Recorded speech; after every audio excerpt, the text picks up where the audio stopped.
who polices the police. Has been a question for eons for like the Black community in terms of like trust and confidence.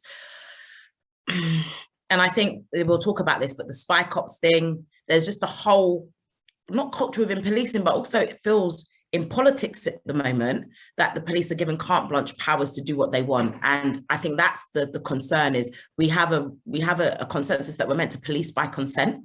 And that doesn't seem to be happening. It doesn't feel as though police inside want to challenge policing. So if they can't challenge inside, how does the civilian on the outside have an opportunity? We've obviously got the IOPC, we've got the Her Majesty's Inspectorate, but I think having more structures and systems isn't the issue. I think we really need to have a real honest conversation around what we want from our police. And it sounds really new, but I think we really need to start reimagining what policing looks like.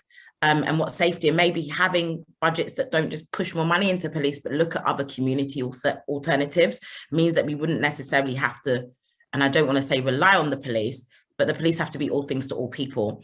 And sometimes I think that's where we've stretched them, and actually looking at priorities for society, what matters to people, and then having that conversation leads us to understanding what do we need the police to do, as opposed to thinking we need them all of the time. And that's not me saying police don't have a role to play in society. It's just me saying, with all what's going on inside, I think there's a real ripe conversation for, in the 21st century, what does policing look like?